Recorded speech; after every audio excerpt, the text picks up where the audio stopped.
El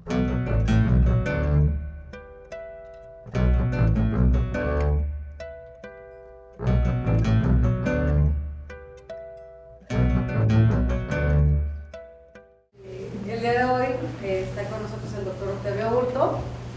Aceptó la invitación para dar aquí un seminario. Pues él no vive en México, pero bueno, ya está aquí con nosotros. Y les voy a hablar brevemente del doctor. Él estudió biología en la Universidad Autónoma de Baja California Sur. Fue profesor en dicha universidad entre 1997 y el 2003. En 1998 es elegido director del RIFAUNA Project para estudiar el Golfo de California en colaboración con instituciones internacionales. Realizó su doctorado en el Center for Marine Biodiversity and Conservation del Scripps Institution of Oceanography. Su investigación se centra principalmente en la ecología de peces de arrecife, en la dinámica de ecosistemas de alta productividad y en las pesquerías de México y Latinoamérica. Es becario de Catherine Fuller 2010 del programa de ciencias de WWF Washington y trabaja con la gestión de reservas marinas totalmente protegidas. Desde 1994, Octavio es también fotógrafo de ecosistemas marinos y costeros. Actualmente dirige un grupo que investiga la importancia de los manglares y las agregaciones de reproducción para las pesquerías regionales, y también dirige el proyecto de fotoidentificación de grandes depredadores marinos en las zonas marinas protegidas de México. Gracias.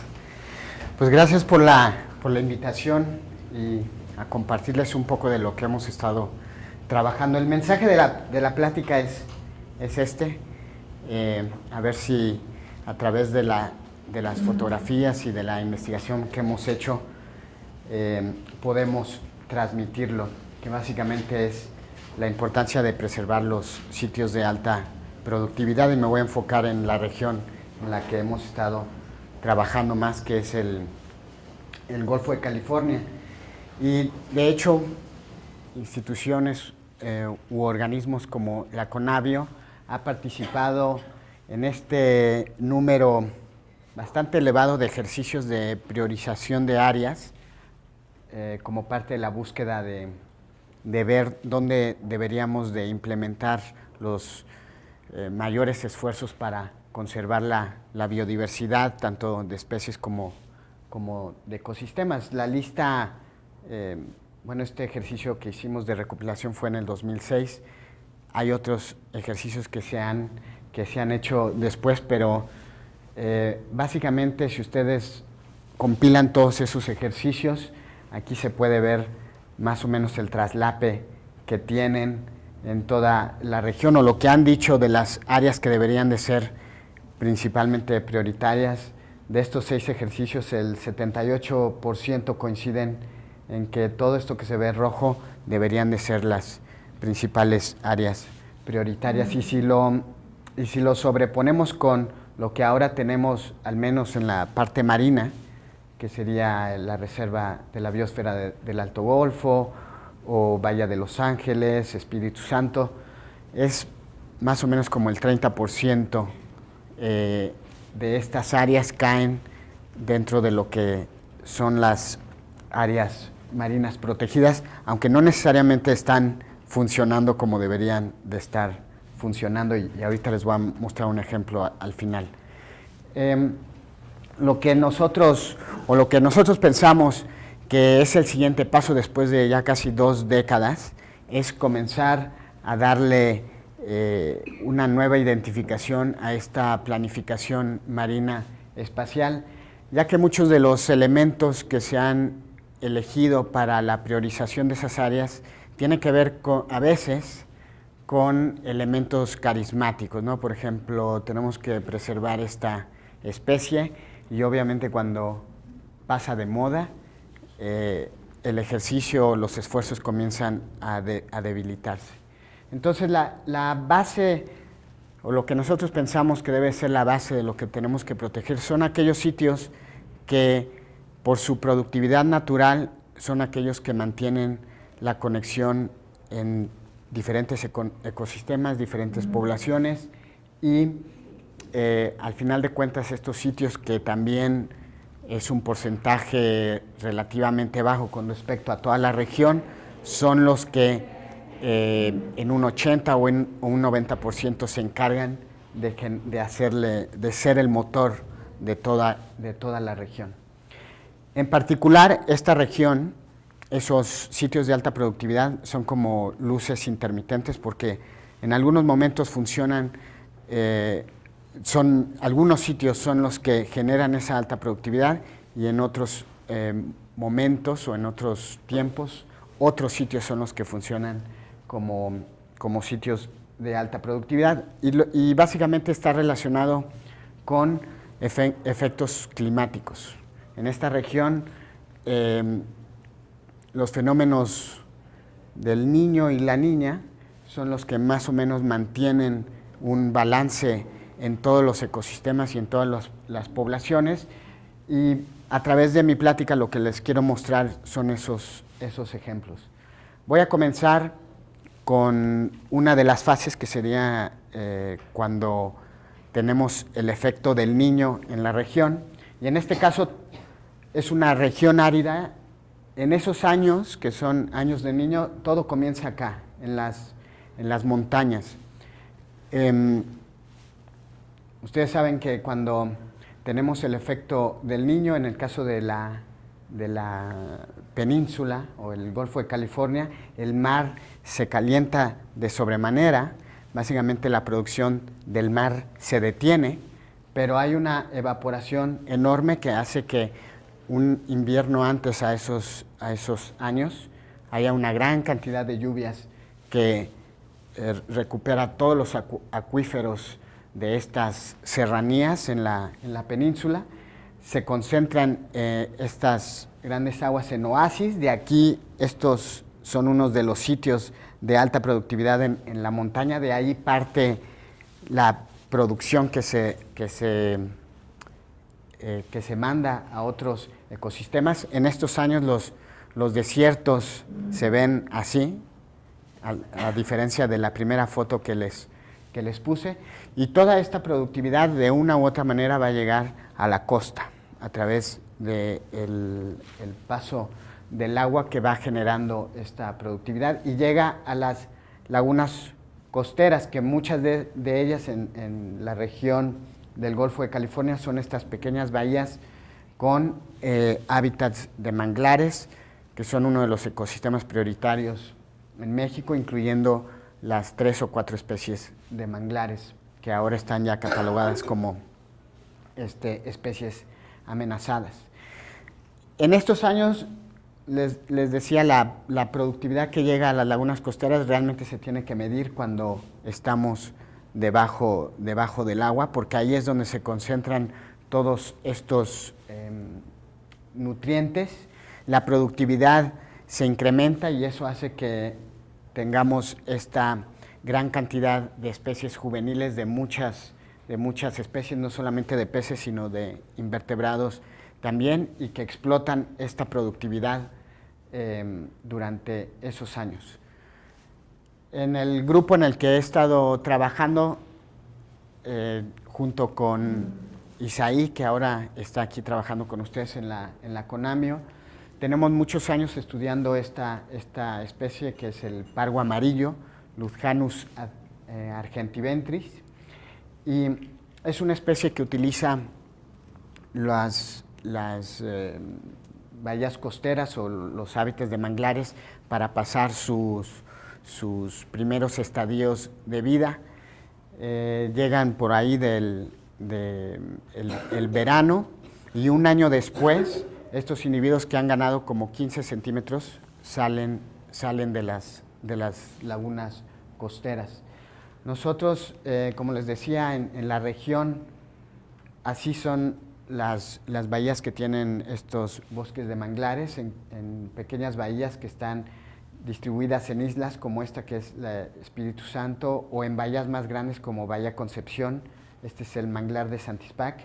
Ahí vamos, nos sumergimos con snorkels. Las bahías son bastante someras, no necesitamos equipo de buceo, y nos dedicamos a contar y a medir la talla de estos individuos dentro de las bahías. Con la tesis de Isaí pasamos en una bahía que está al norte de la ciudad de La Paz, que es la bahía de Balandra. Durante 1 año y medio, cada cuatro días, Isaí fue a muestrear estos individuos y con ello pudimos hacer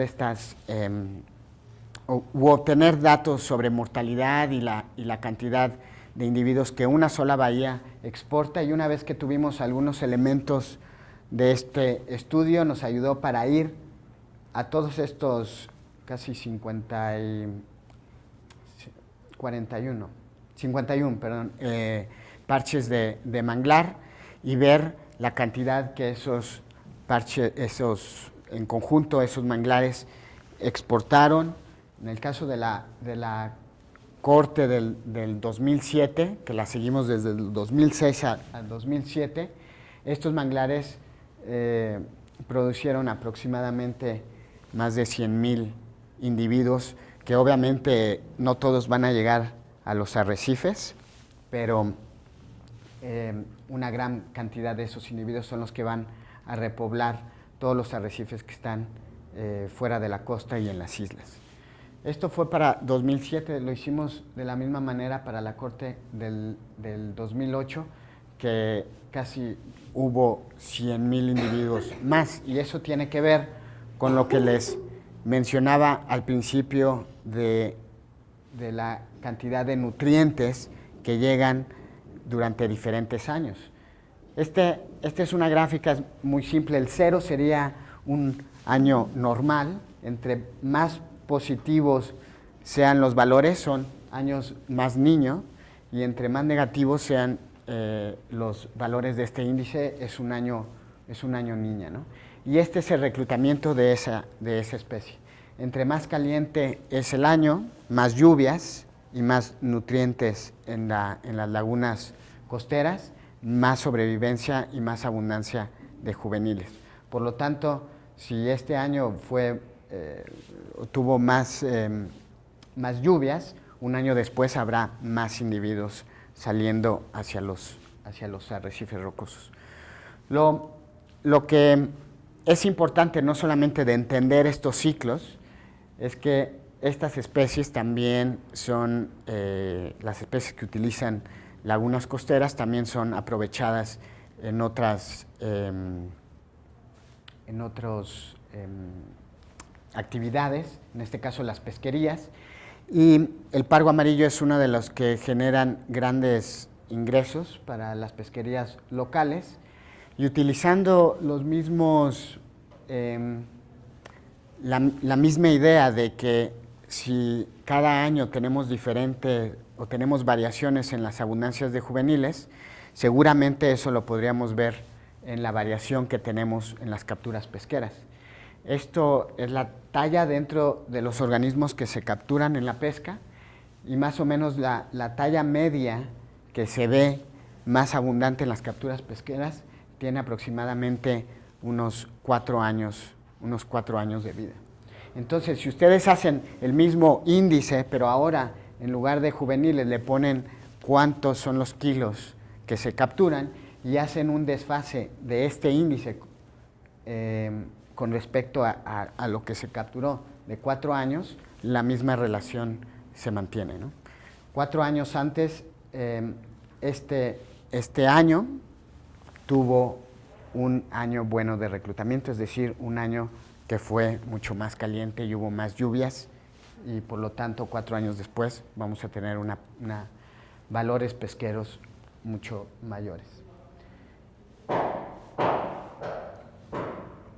Y obviamente en cuestiones económicas, pues hay un cambio también de estas pesquerías, ¿no? La variación puede ser casi hasta de 3 veces de las ganancias. Y este pargo amarillo no solamente es la única especie que utiliza estas lagunas costeras para pasar sus estadios juveniles o sus estadios adultos. Hay otras especies que utilizan y que también son especies de gran importancia comercial, ¿no?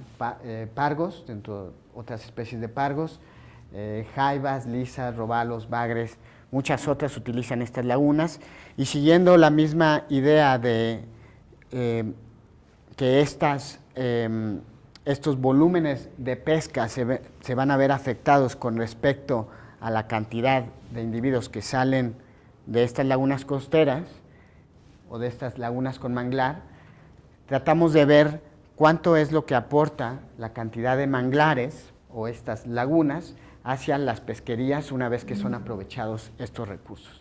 Entonces juntamos dos bases de datos que son muy grandes o que cubren toda la región. Por un lado, una base de datos de la CONAPESCA, que tiene todos los registros pesqueros en esas oficinas, que son los puntos negros que están aquí. Y por otro lado, una base de datos que venía de la estimación de los manglares, tanto de Conavio como de organizaciones como DUMAC. Pusimos ambos datos para ver si se relacionaba la cantidad de manglar con la cantidad de productos pesqueros o la cantidad de producción pesquera. Y bueno, básicamente lo que encontramos fue que efectivamente entre más manglar, no les puse aquí la gráfica del artículo que publicamos, pero básicamente lo que encontramos fue que entre las regiones tuvieran más manglar, se producen mucho más productos pesqueros anualmente. Lo más importante es estos números que ven aquí. Cada año se producen en toda la región casi 11.500 toneladas de productos pesqueros relacionados a lagunas costeras, y eso representa aproximadamente, o en aquel entonces, 190 millones de pesos anuales para toda la región.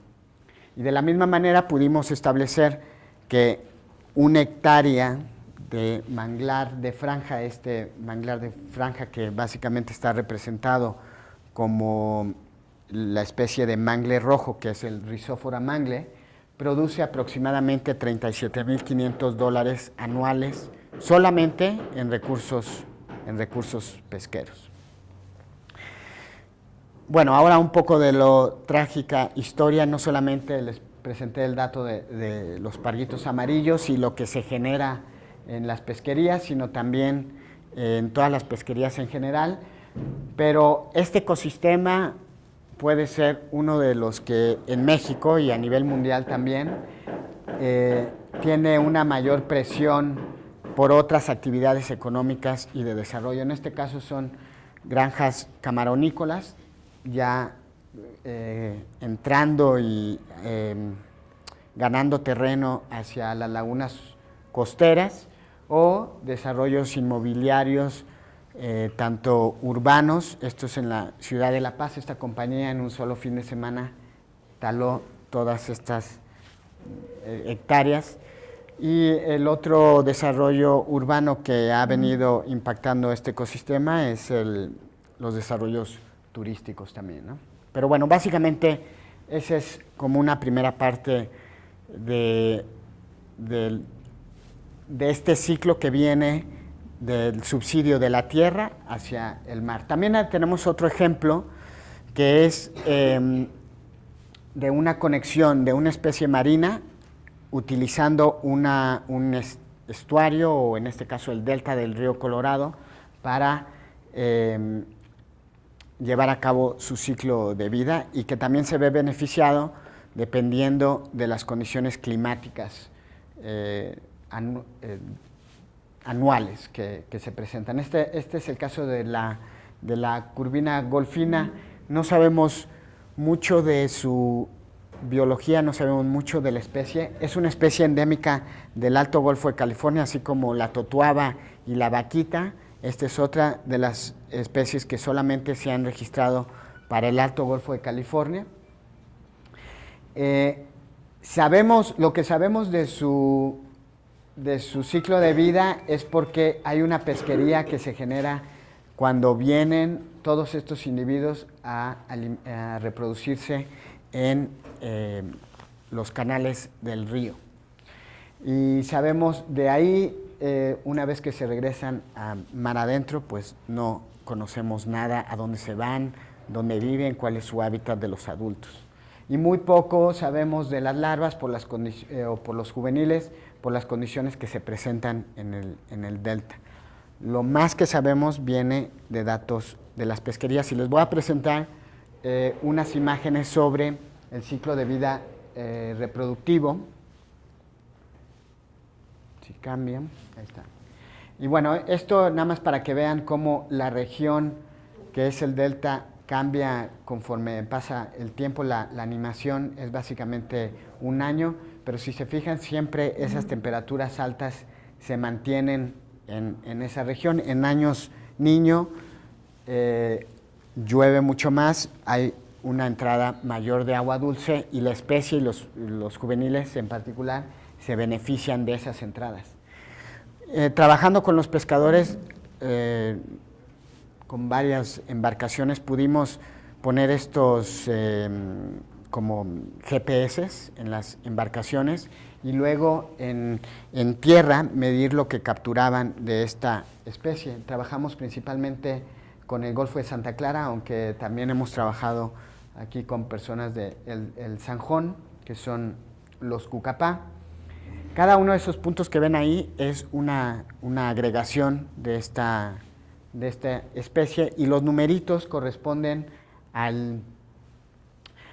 los días antes de la luna llena o de la luna nueva, que es cuando se acercan a reproducirse durante los meses de marzo y abril principalmente. Básicamente son 4 mareas cuando estos individuos vienen, toda la población se acumula ahí en este delta. Entonces aquí son 6-7 días antes de la luna, 5 días se van acercando al delta, a los canales. Si revisamos el estado gonádico de las hembras, están maduras, pero no están todavía listas para el desove, para la reproducción.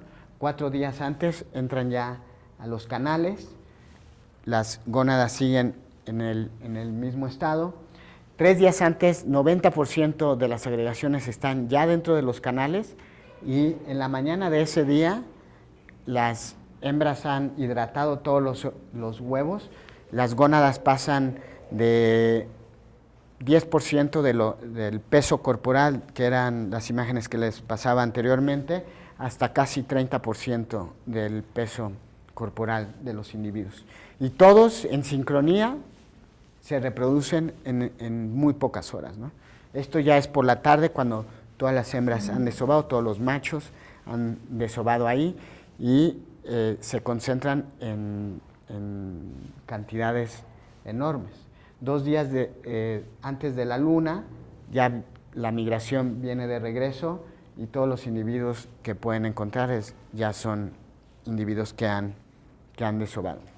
Obviamente, si esto lo hacen coincidir con la pesquería que sucede aquí, pues todo el pueblo se da a la tarea de esta pesquería, porque es muchísimos individuos, desde pescadores, capitanes, los que ayudan a desenmayar el pescado en tierra, los que limpian el pescado, los que los suben a los trailers, y que se viene casi el 90% de la producción, bueno, el 70% de la producción viene aquí a la viga, porque si se acuerdan de las fechas, marzo-abril, pues es uno de los mercados que sustenta la cuaresma, uno de los productos, perdón, que sustenta la cuaresma.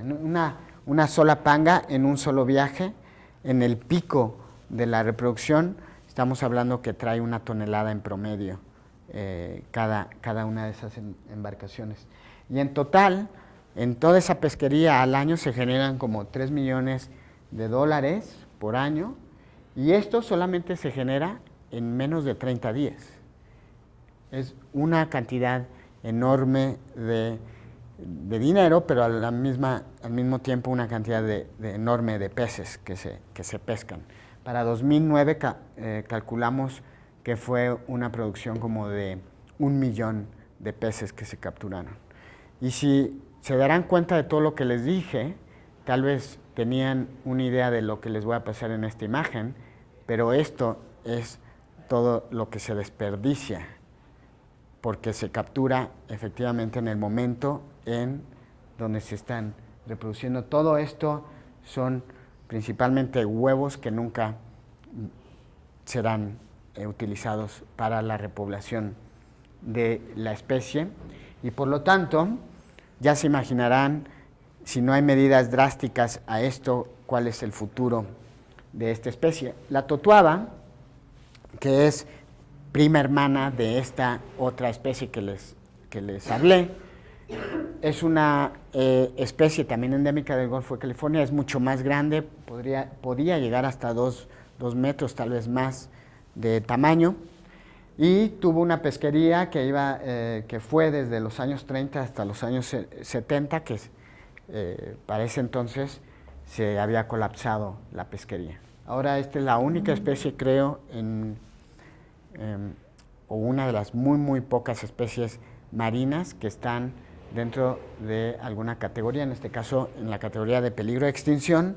Se está buscando ahora modificar eso para que se pueda volver a abrir al menos a la pesquería deportiva. Esa es una de las iniciativas que se están manejando, porque desde el 1975 hasta ahorita, en teoría no ha sufrido ninguna pesquería de tipo comercial, y parece ser, o bueno, se ha dicho que los volúmenes que ahora existen pues ya podrían aceptar una nueva pesquería, ¿no? Que eso habría que debatirlo mucho más.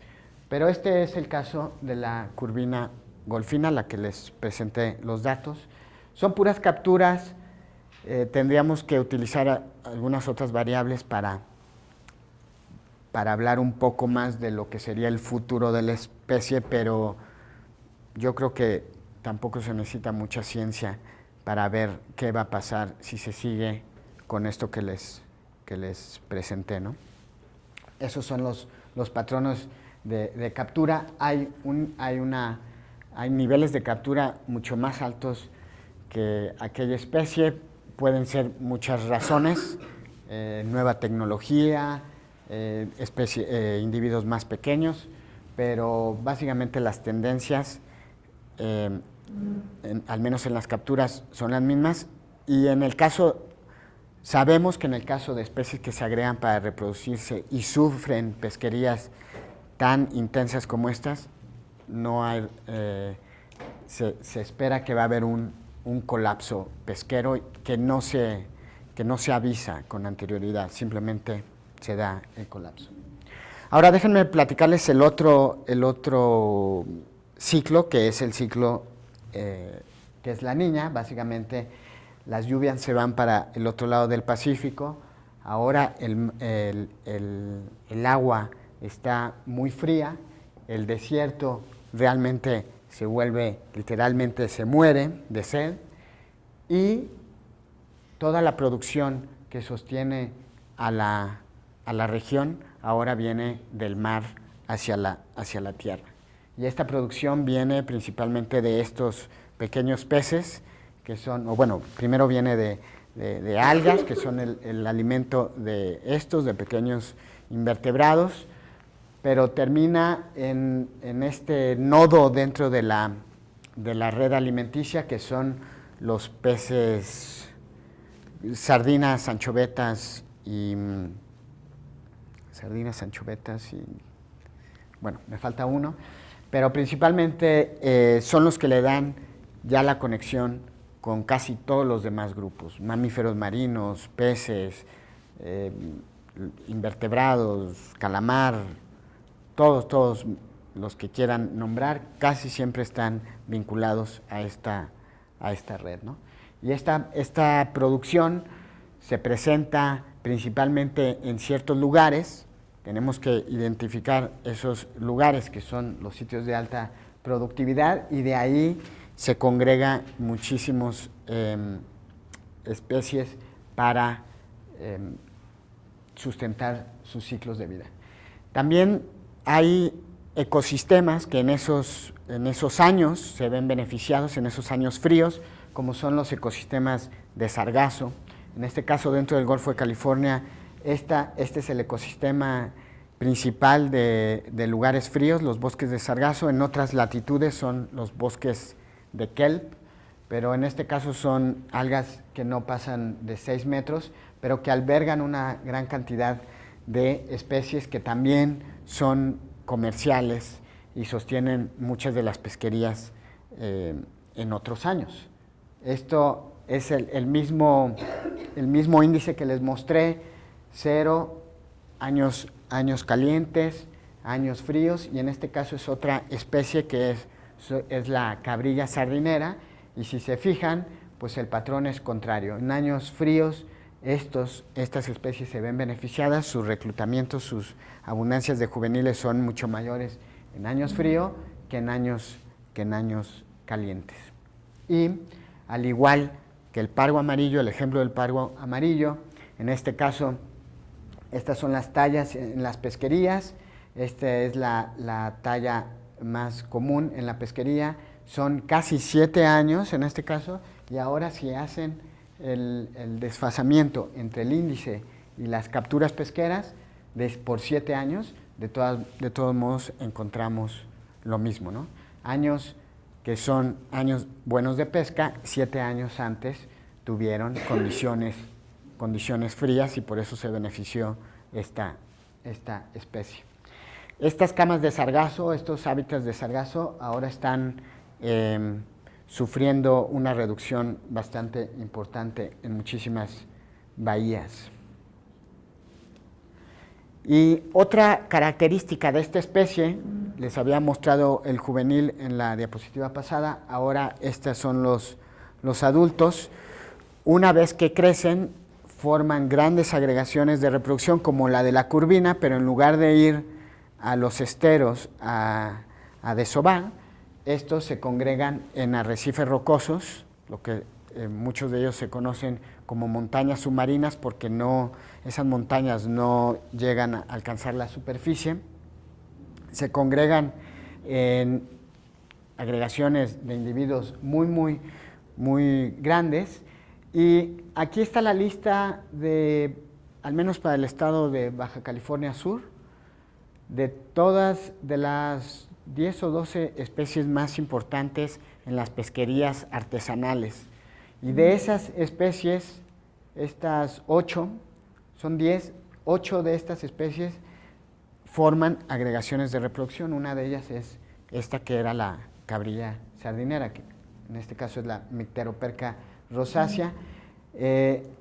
Estas son las principales pesquerías. Aquí tenemos los números generales, pero aquí es lo que se obtiene en los meses cuando se están reproduciendo. Básicamente, en 2 o 3 meses del año se capturan aproximadamente el 50% de todo el producto pesquero de esas especies durante todo el año.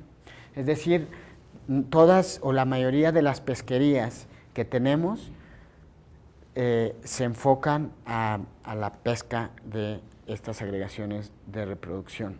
Y se enfocan estas agregaciones de reproducción, como suceden en sitios muy particulares y en temporadas muy particulares, pues la pesca puede ser dirigida y obtener estos grandes volúmenes en muy pocas horas, ¿no?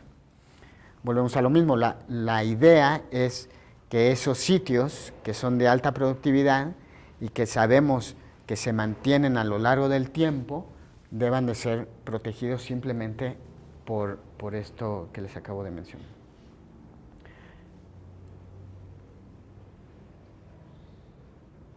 Creo que es el... Ahí está. Bueno, voy a finalizar mi plática, porque todos los 3 ejemplos que les mostré son ejemplos que al final concluyo pues con algo que no da mucha esperanza a lo que estamos tratando de hacer, ¿no? Que es conservar, que es tener un crecimiento sustentable. Y como no quiero dejar ese mensaje, también hemos visto y hemos estudiado que protegiendo esos sitios de alta productividad podemos recuperar estos ecosistemas y podemos tener o pueden tener implicaciones para otros problemas pues, que estamos ya enfrentando. Bueno, en el Golfo de California hay varias áreas marinas protegidas que están dentro de del sistema de la CONAMP. Podríamos discutir después, pero bueno, el mensaje es que no muchas de esas áreas marinas protegidas, o la mayoría, no está funcionando, no están cumpliendo los objetivos que se han trazado en los planes de manejo. Hay una que parece ser que es la ovejita negra o el granito diferente, que es el Parque Nacional de Cabo Pulmo, que se encuentra entre lo que sería Cabo San Lucas y La Paz. Es un parque muy pequeñito, son solamente 7.111 hectáreas. Oficialmente tiene un área núcleo de 35%, pero la comunidad que vive ahí decidió desde el decreto del parque, que fue en 1995, cerrar totalmente el parque a cualquier actividad extractiva, incluyendo pesca o de construcción o minera, lo que sea. Cualquier actividad extractiva no se permite dentro de las 7.111 hectáreas del parque. Y lo hemos venido estudiando. Esta es una gráfica. Realmente lo que quiero que vean son las fotos, pero les tengo que presentar los datos para que vean que tenemos el sustento científico. Este es Cabo Pulmo. Estas son áreas núcleo dentro de otras áreas marinas protegidas como Loreto o como San Pedro Mártir, y estos otros arrecifes dentro de áreas marinas protegidas o fuera de áreas marinas protegidas. Y como verán, en 1999, con respecto al 2009, en todo esto no ha cambiado, no hay diferencias significativas, solamente para 2009, 15 años después del establecimiento del parque y 10 años después de que nosotros fuimos a hacer la primera medición de cómo estaba el parque, esto es lo que se ha incrementado. Es un incremento absoluto de más del 400% en la biomasa de peces. Esto es solamente peces. Y lo más importante es que estos dos, que son los grupos de depredadores tope y depredadores activos como cabrillas y pargos, corresponden ahora a la biomasa dentro del parque a casi el 50%, es como 43% de toda la biomasa. Les puedo explicar, siempre incluso como estudiantes nos dieron ese tema que al menos para la parte marina, la cadena alimenticia o la red alimenticia estaba sostenida principalmente por consumidores primarios, o productores primarios, consumidores secundarios y depredadores tope en una pirámide de este tipo, ¿no? Hemos venido estudiando sistemas degradados por mucho tiempo, ¿no? Y es claro que un modelo así explicaba lo que veíamos en el campo. Realmente cuando tenemos sistemas naturales completos, la pirámide puede llegarse a invertir. Y esto simplemente por cuánto tiempo pasa de una generación a otra de cada uno de los grupos. Estos grupos acumulan más biomasa, tarda más tiempo en que sus poblaciones se regeneren. Pero los pececitos chiquitos o los grupos chiquitos, esos están regenerando constantemente. Entonces es como ver dos engranes, uno grandotote y uno chiquito, el chiquito girando muy rápido y este girando lento. Y por eso es que permite que se dé la pirámide inversa cuando tenemos sistemas completos y sistemas recuperados o sistemas prístinos, ¿no? Esto es nada más para que vean a nivel mundial cómo está Cabo Pulmo. Un ejercicio de recopilación bibliográfica con datos de biomasa de peces. En cuanto a biomasa dentro de la reserva marina, Cabo Pulmo es el número 1. Comparando la biomasa dentro de la reserva contra áreas pescadas, que básicamente sería comparar esto con esto. Cabo Pulmo a nivel mundial también ocupa ese se me fue la palabra de ratio, que es el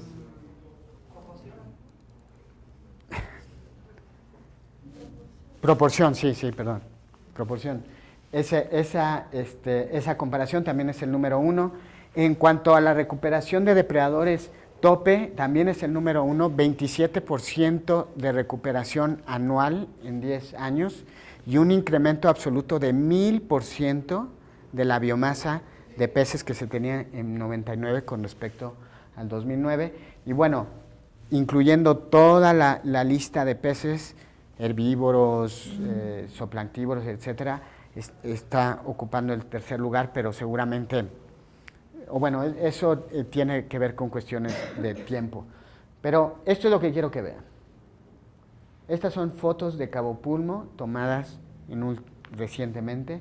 Aquí tenemos, ustedes para tomar en una sola foto jureles, cabrillas, pargos, con esa cantidad en sitios que han sido pescados, tendrían que visitar no sé cuántas y photoshopear un montón de fotos para armar esta foto que se hace o que se puede hacer en una sola inmersión. Estos son pargos, alcanzan una talla como de metro, yo creo que 1,5 metros, el pargo amarillo que les hablaba hace rato. Estas son bayas o garropas que pueden alcanzar hasta 2,5 metros. En un solo buceo nos tocaron, este es un pargo, pero nos tocaron ver 28 juntas. Aquí solamente 1, 2, 3, 4, 5, 6, 7, 8. Como mínimo, estas son juveniles que andan 1,20 metros. El arrecife,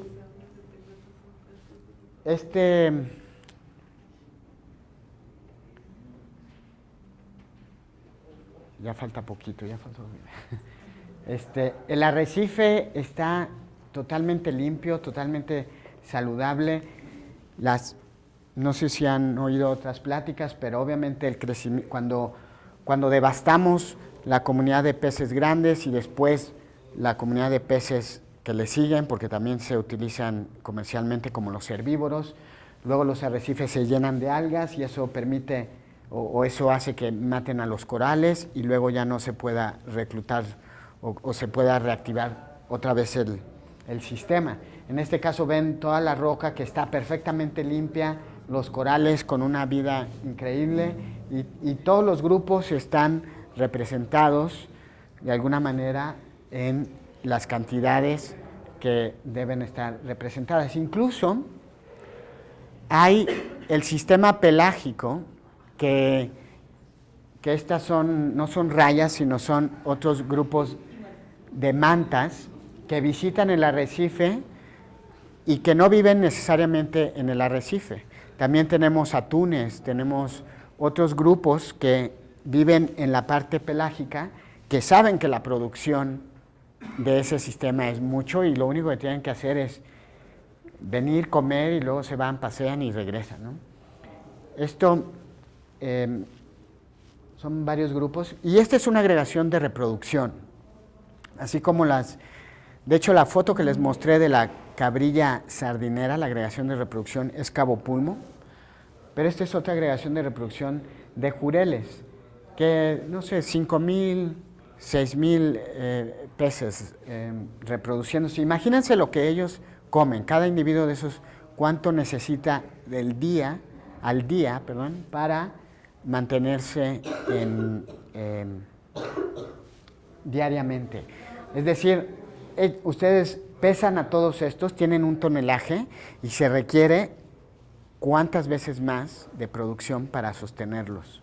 Y eso es lo que hace un ecosistema maduro. Y lo más importante es que la comunidad que decidió sacrificar ese estilo de vida hace 15 años porque eran pescadores y dijeron no más, y sí sufrieron por mucho. Ahora, aunque digo, tampoco las cosas son de color de rosa, pero ahora creo que están ya recibiendo los beneficios de haber transformado esa parte. Ahora ellos son los que prestan los servicios de buceo ahí y de pesca deportiva fuera del parque, porque otra vez se atraen muchos grupos de importancia en esa pesquería. Creo que es todo lo que les tenía que platicar, básicamente, pero quería concluir con una iniciativa que estamos tratando de trabajar y de ver cómo nos podemos acercar más a, en este caso, a la Conavio, o ya hemos trabajado un poco más con el Instituto Nacional de Ecología, que el año pasado puso fondos para realizar una expedición a Islas Marías, que teníamos la hipótesis de que pudiera ser posiblemente uno de los sitios más conservados del Golfo de California, simplemente por el penal que está ahí y que en teoría no había pesca, ¿no?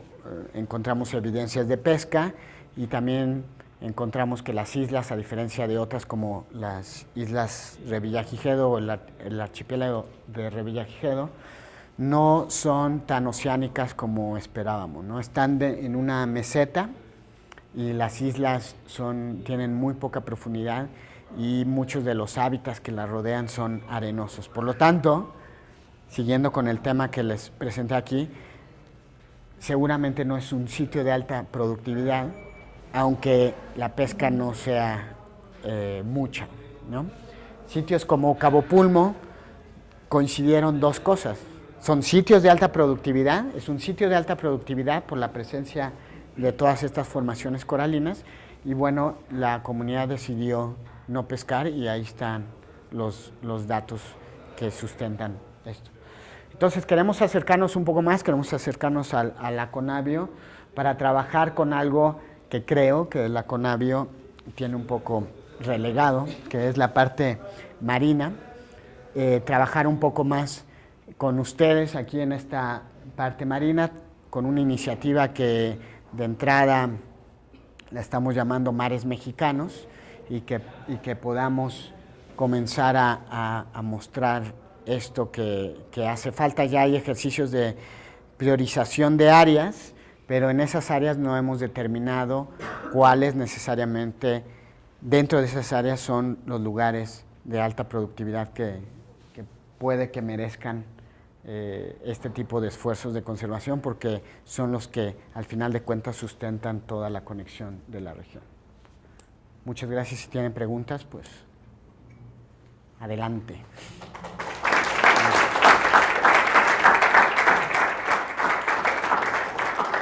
¿Existe para esos sitios, estas pesquerías donde se congregan para reproducirse, algún control por parte de SAGAPA, del Instituto Nacional de la Pesca? ¿Los pescan después de que se reprodujeron o los pescan cuando se pueda? ¿Hay alguna regla en ese tipo de pesquerías? El único instrumento que se aplica con una noción de ese tipo son las vedas. ¿Pero para estas especies en especial? Pero no, para muy pocas se han establecido vedas. Para la gran mayoría no hay vedas y la veda es principalmente para en la escala temporal y lo que ahora se está tratando de establecer, que ya está en la ley, pero todavía no hay un reglamento, no hay la manera de cómo deba de aplicarse, son lo que se conocen como refugios pesqueros, que sería, o la idea básica, la idea detrás de ese concepto es ir así, ubicar estos sitios que tienen que ver con agregaciones de reproducción y que en esos sitios no se pesque por las implicaciones que tiene que ver con las pesquerías. Pero el Alto Golfo está protegido teóricamente, ¿no? Como un área restrictiva de pesca. O sea, se supone que hay un decreto que evita esa pesca justo en el Alto Golfo, lo que es el área núcleo del área marina protegida.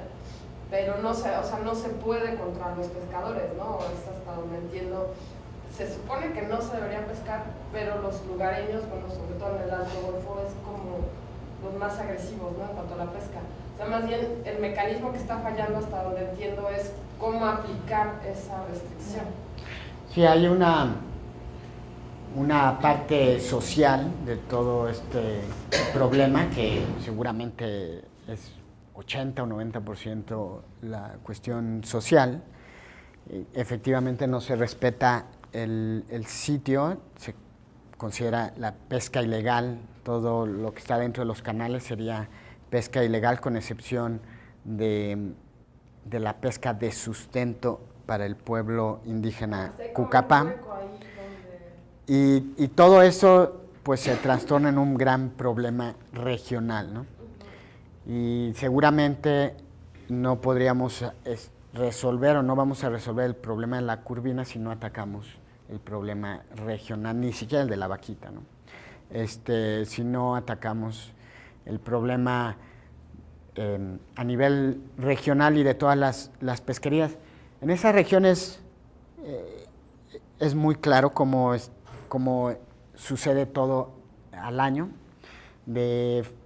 A finales de febrero, marzo, abril, curvina, luego sierra, llega la sierra y entonces se dedican a la sierra. Luego hay 2 meses que no hay nada porque las especies no migran para allá, que es verano, imagínense cómo está verano, y le llaman el piojo porque básicamente nadie hace nada.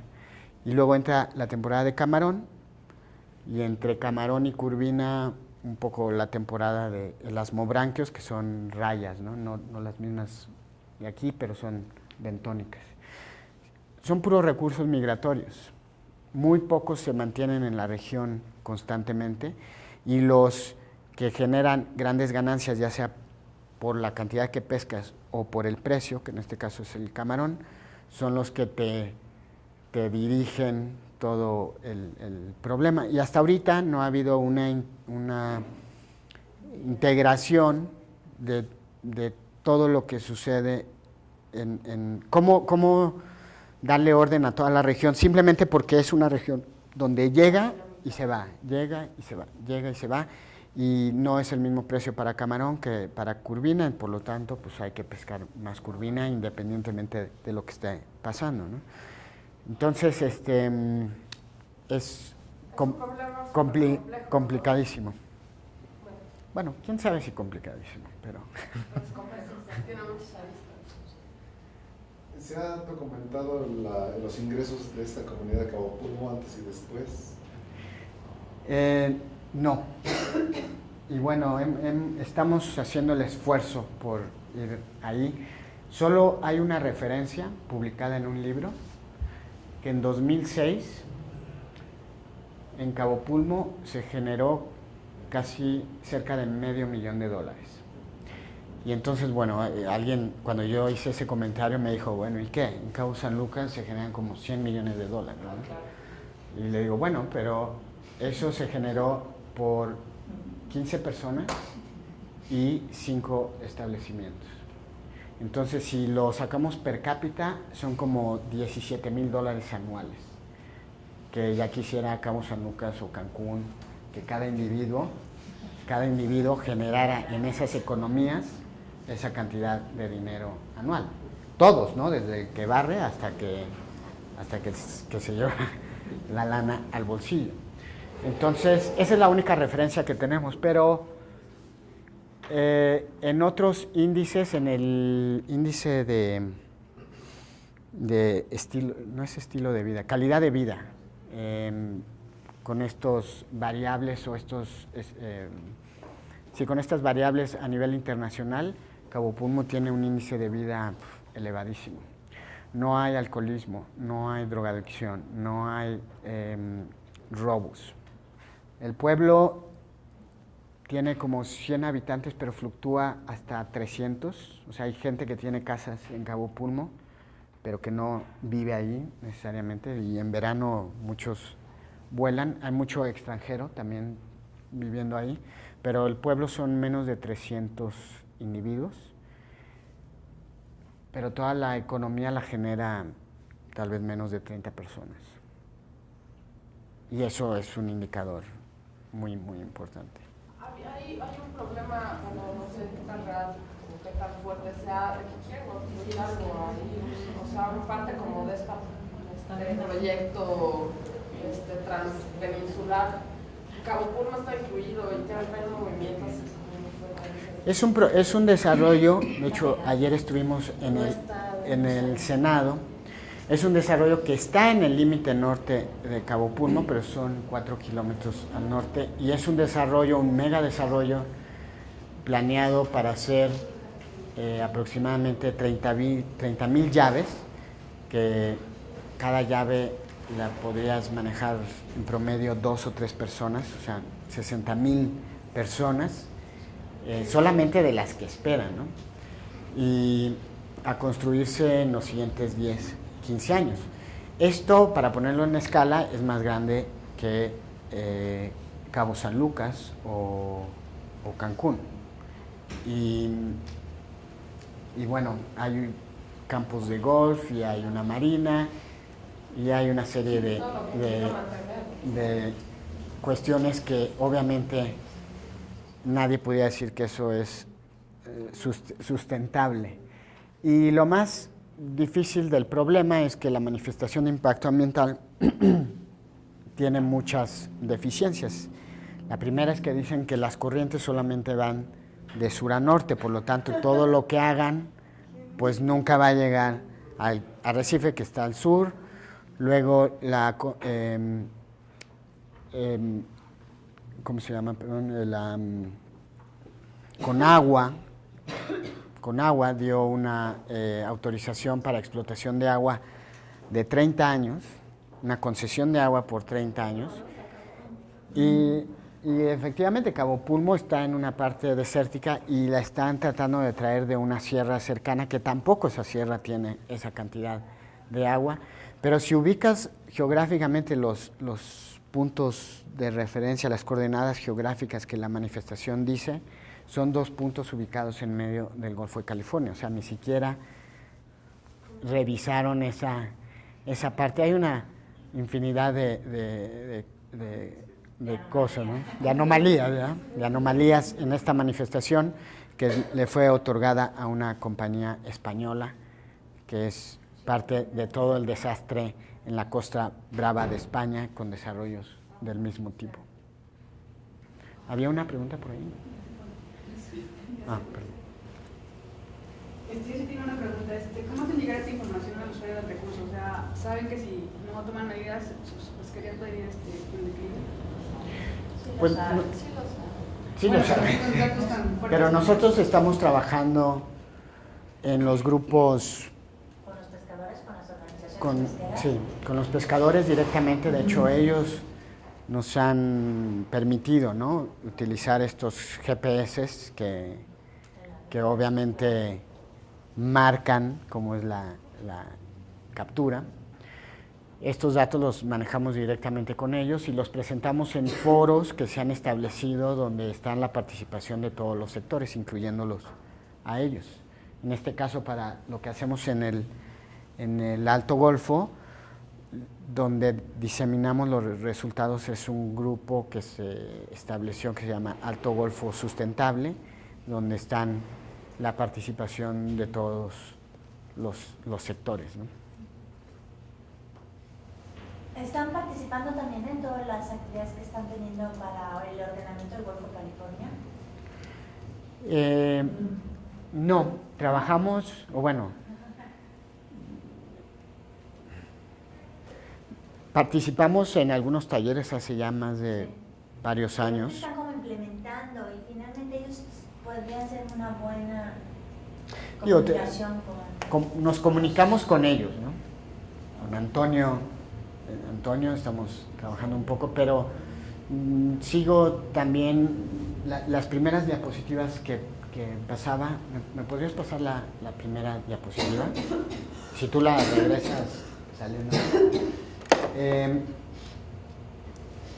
Creo que esos ejercicios, tanto estos que han venido a veces de las organizaciones no gubernamentales, hay unos donde el gobierno ha participado, ha liderado, de todos modos siguen sin aterrizar, ¿no? Y creo que uno de ellos, mi opinión, es el ordenamiento, ¿no? Todavía no hay así como dónde, qué metemos aquí, cómo insertamos algo. Ha quedado así como en estos planteamientos. La siguiente diapositiva es, buenas intenciones, sí, eso. este es un ejercicio de ya agarrar todos los demás y decir, bueno, por 20 años ya casi hemos hecho esto, ¿cuál es el siguiente paso, ¿no? Porque si no vamos a seguir repitiendo otro ejercicio que seguramente, miren, 78%, bueno, 43%, si no estoy mal, tengo que revisar, todavía no ha salido, pero estamos trabajando, pero creo que todos los ejercicios se traslapan como mínimo en 35%. Es decir, cada ejercicio ha propuesto tal vez un 10% más, pero al final de cuentas, en ese 35% donde se traslapan todos los ejercicios, están esos 78%. Entonces, tal vez desde hace 15 años sabíamos dónde debimos haber ya puesto todo el esfuerzo y el sistema de CONAMP de este 78 solamente tiene dentro de áreas protegidas como el 30%, y incluso tampoco, por lo que les comenté al final, de Cabo Pulmo ha sido la única que realmente, incluso en ese sistema de CONAMP, ha ido en otra dirección, porque implementar un parque marino o un área protegida tampoco garantiza, como es el Alto Golfo, que las cosas vayan para bien, ¿no? Entonces, aquí es donde hace falta mucho trabajo ya aterrizar cuál va a ser lo que tengamos que hacer en los siguientes 20 o 30 años. Ya pasaron 20, al menos para el Golfo, y ya se tiene un panorama que ahí lo ven. Ahora, para los siguientes 20, ¿cuál debería de ser? ¿Dónde habría que apostarle? Ya tenemos esta reserva y sigue casi sin funcionar, ¿no? La vaquita, pues bueno, Se le ha metido mucho dinero a los programas, pero no y la curvina ahora es lo que les decía al principio, ¿no? Es como la moda, entonces ahora vamos a agarrar la curvina de moda y vamos a entrarle a eso. Pero pues siempre pasa, no hay así como aquí empezamos, tenemos que terminar allá, y sea lo que hay que hacer, acciones independientemente si es la vaquita, si es la curvina, es toda la región, todo el sistema. O sea, finalmente el problema no es determinar en dónde, porque pues, es como muy claro, ¿no? Sino más bien qué mecanismos sí funcionarían, o sea, desde educación hasta... Pero pues, realmente hay un interés gubernamental por hacerlo. O sea, ¿por qué no se han implementado las áreas? ¿Por qué no se le han metido? O sea, ese problema siempre, ¿no? ¿Por qué se aprueba un complejo como ese ahí en Cabo Pulmo? En Cabo Pulmo. Yo creo que es lo que sigue y es lo que tal vez rápidamente hay que retomar desde el gobierno y desde la organización civil, qué es lo que sigue, porque ya nos estancamos. Esto ya creo que se estancó en esa priorización y en el planteamiento como estuvo hecho. No estoy diciendo que esto no sirva, de hecho fue una base, el Golfo de California a nivel mundial posiblemente es el que tiene más ejercicios de este tipo y que dieron muchos frutos, ya los tenemos aquí, los podemos resumir rápidamente, pero ya nos estamos quedando atrás para el 2020 o el 2030 o como le quieran, y con problemas más serios que los que tenemos hace 15 años.